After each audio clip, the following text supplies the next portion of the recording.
What's up guys, James here from BootWizard Boot Reviews, and as usual I spoke for way too long and had to split my Boots of the Year awards into two parts. So part one is already up, this is part two.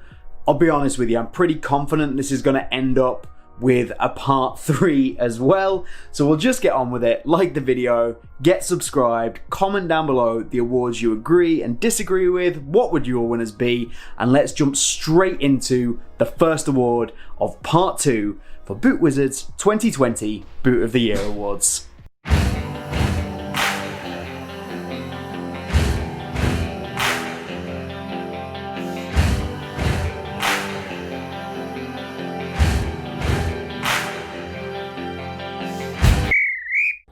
Here we're going to bundle two awards into one because they both appear on the same boot. We're going to have Best New Tech and Best Laceless Boot. And if you haven't worked out what it is, where have you been? We're going to get straight to it. Best New Tech is the Carbotex insert that goes into this brand new outsole on the Adidas X Ghosted range. Now you could call it the whole outsole, I think it's actually fantastic, but the Carbotex is the star of the show. You could make a solid argument that it's not new tech at all because carbon fiber in sole plates is not a new thing. Interestingly, it's something that Adidas pretty much killed themselves in 2010 when they revolutionized the football boot game by introducing a new type of plastic to outsoles that meant companies could make stiffer, more durable outsoles out of plastic without using expensive carbon fiber, which is why Nike ended up moving away from those carbon fiber outsoles. So, why is this so good? Well, one, it is a return to carbon fiber, which kind of makes it new. Carbotex is just not a straight carbon fiber outsole. It's an insert that seems to have been placed rather expertly, and we do have to take the sole plate as a whole because you do get that slight tilt up at the front, which is more noticeable on this than it has been on previous models that have claimed to have that. Things like the New Balance Furon, kind of the V4, V5 range were all based on this runner's spike idea and getting this tilt up at the front. It's not huge, but it does make a difference, and the snappy, responsive nature of this forefoot is unbelievable, and this has to take the win. You will notice I am not holding a laceless boot, so how does this also win Best Laceless Boot? Well, of course, it's the Plus model that does. This is the 0.1, so the Ghosted Plus takes Laceless Boot of the Year because honestly, this could be the best laceless boot that's ever been made, depending on your opinion of the Copa 19 and 20 Plus. That's a phenomenal boot. They're very, very different. Personally, obviously I don't wear leather boots, and the kind of feel and general aesthetic, what they've gone for, the fit, the lockdown with the X Ghosted Plus does mean that I lean towards that one anyway.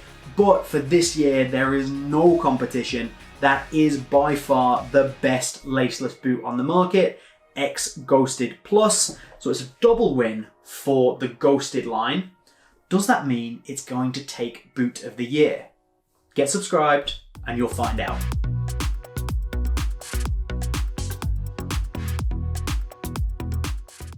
Next up, most unlucky. What is the unluckiest boot of 2020? And no, this isn't the boot that you were wearing when you accidentally went to swing at it with your right, bounced it off your left shin, off the crossbar and scored an own goal. This is the boot that kind of got overlooked despite being fantastic, isn't the most underrated, but kind of had all the elements, but then everybody else just came along and outdid it. And it goes to the New Balance Furon V6 Pro, a really good boot. A boot that New Balance have done fantastic things with. They've really made steps forward. And then they're still competing against the Mercurial, which the current Mercurial Vapor Elite, the Superfly Elite, I think are two of the best boots on the market still over a year later. Adidas come along with the brand new X Ghosted line, all the hype, returning synthetic, Carbotex inserts. Puma dropped possibly their best boot ever in the Ultra, fits a lot of people, and New Balance with their early year release of the Furon V6 kind of get left behind, which is a shame because the V6 Pro is a great boot. If you can pick it up on sale, I strongly suggest you do. I've had 2 pairs already. I keep kind of trading and selling them. I have another pair coming. I picked them up from soccer.com for less than $50. So I'll leave a link to that down in the description as well. But honestly, if you pick up this boot, you're not going to be too disappointed. It's a great boot. It just so happens it got overshadowed by all of the other speed boots that got released. I feel a little sorry for New Balance on that because they've done such great work on the boot. It's possibly their best boot ever, and it's all fallen apart.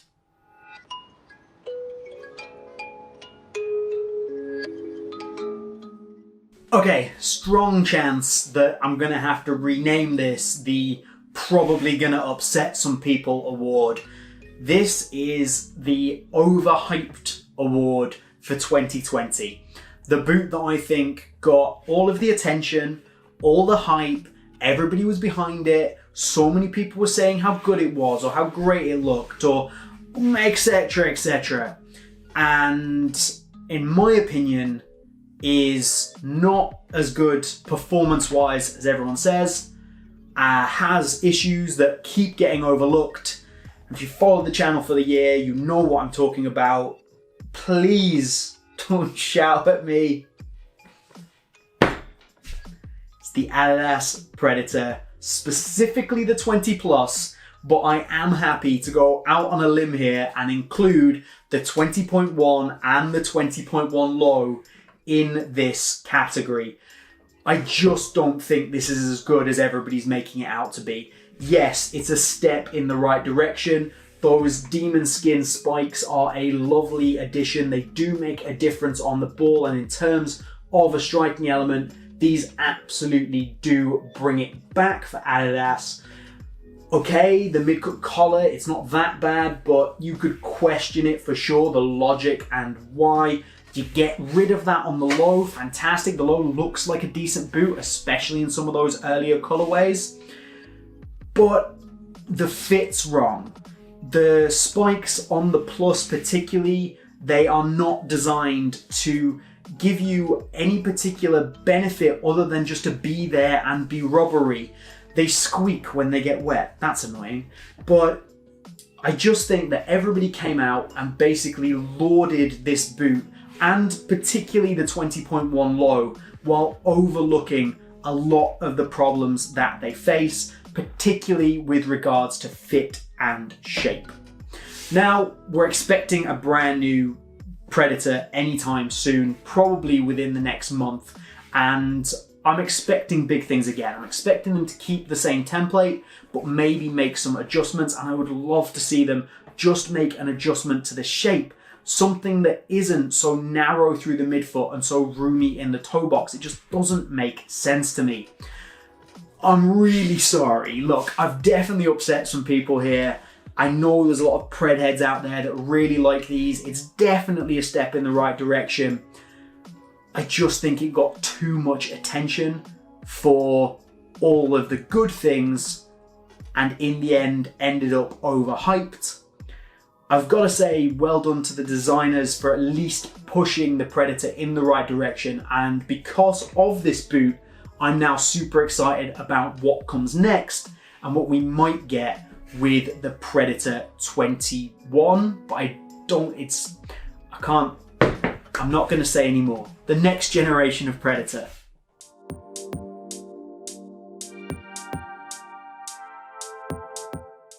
Next up, the Critics' Choice Award, or the award for the boot that I didn't review that everyone else seems to love.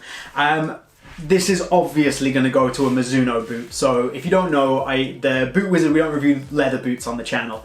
And generally, the Mizuno boots tend to be right up the top end of quality, performance, and all of the other reviewers that I speak to on a regular basis really love the Mizuno boots. So with that in mind, I do want to recognize Mizuno as the force that they are, the quality that they produce, despite the fact I haven't reviewed them, by giving out a Critics' Choice Award. So what I've done is I've gone through people like Boot Hype, spoken to Jay over there, Hatter, people at the Gaijin Boot Blog, Soccer Cleats 101, even J Mike, Josh over at SR4U. If you take a look at their overall reviews, their end of year awards, there is a boot that continually gets mentioned as the best performing boot, one of the best performing boots, one of the boots of the year, and it is the Morelia Neo Beta Japan.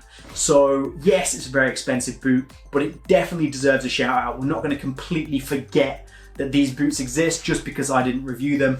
We are going to recognize them, applaud them, and hope they keep creating fantastic stuff in the coming years. So Morelia Neo Beta Japan takes the Critics' Choice Award.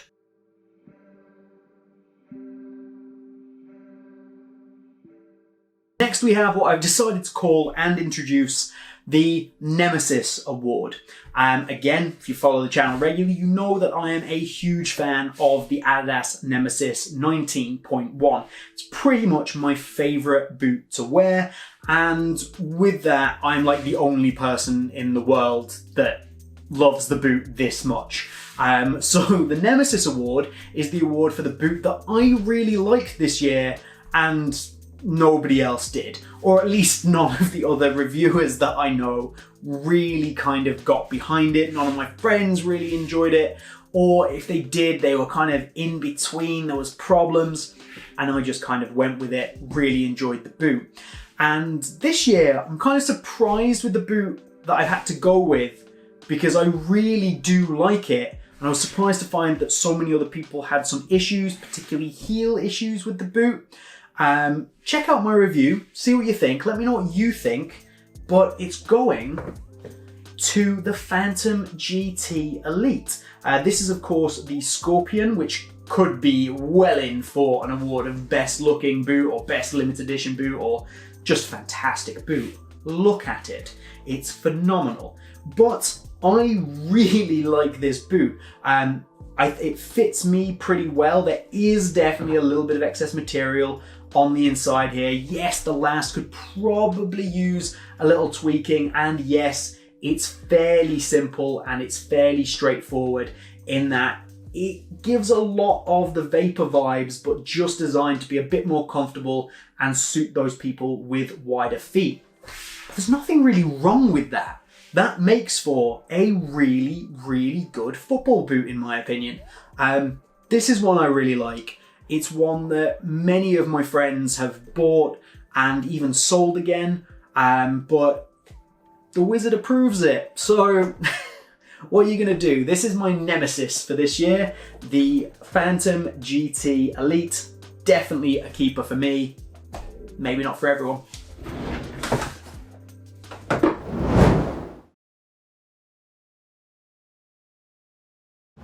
And as if predicting the future, yes, there is going to be a part 3.